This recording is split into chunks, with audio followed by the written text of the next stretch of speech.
Amarok is the name for a gigantic wolf in Inuit mythology. It is also the name of the first VW pickup. It's been on sale in Germany for just under a year. Volkswagen is hoping to outstrip the competition from Japan and the United States. We decided to get it checked out.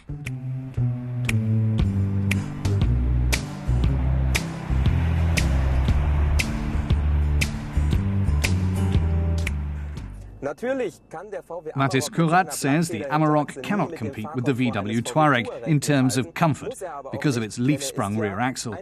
But then, this is a utility vehicle, and the steering is good, the seats are comfortable, it makes a good overall impression. But what about its driving performance? King of the road.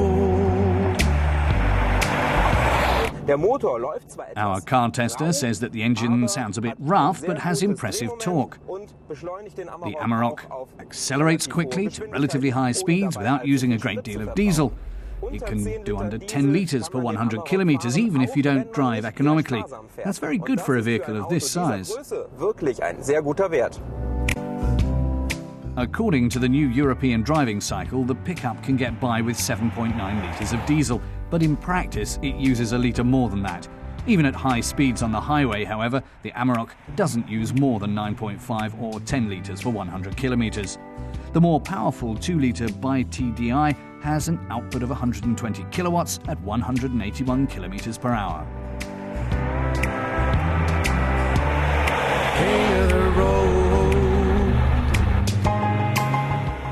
The Amarok weighs a good 2 tons.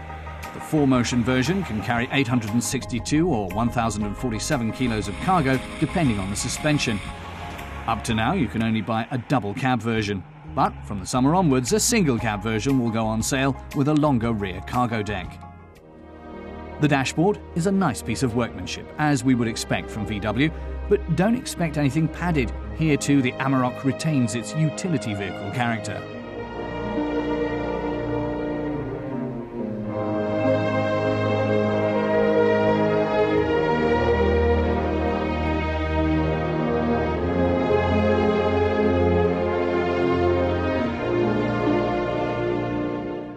Inside the cab, 5 adults can travel comfortably over longer distances without feeling cramped. We've been impressed by the Amarok up to now. Now it's time to put it through its paces off-road. The pickup comes with either a selectable or a permanent 4-wheel drive system, and we want to see what it's capable of. In our test vehicle, power is permanently distributed via a torsion differential over both axles. ESP sensors stop wheel spin.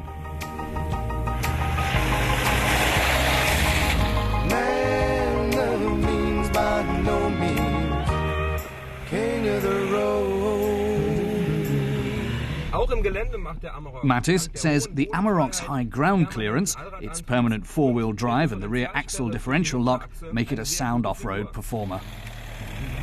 The mechanical differential lock comes as an added extra in Germany and will set you back around €670, but it's only necessary for very difficult terrain. The electronic version is enough if you're just driving on woodland tracks with the odd puddle here and there.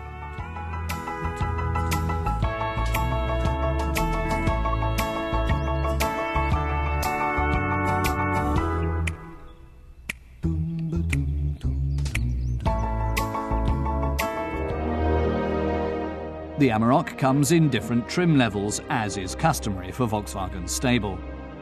The European Highline trim model that we drove has chrome detailing on the front grille and mirrors.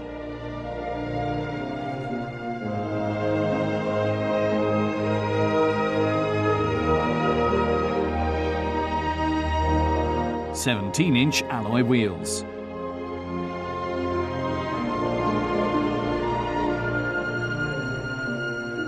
And a chrome rear bumper, though that's not really what you're looking for if you're driving off-road a lot.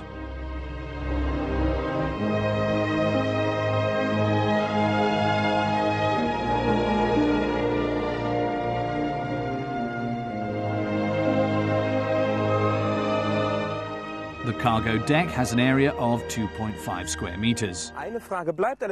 Mattis wonders what we would do with all that space. It wouldn't be a good idea to carry your shopping bags there, as they'd fly away. He wouldn't load up bags, suitcases, rucksacks, or anything of much value either, as they could be stolen. Anyone could come along and help themselves. But this bed also has its uses, because there are some things that you'd rather not have in the cockpit. Wood, for example.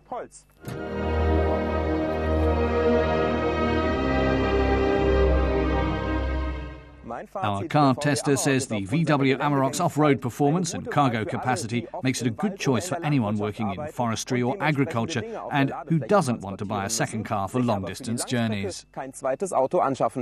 King of the road.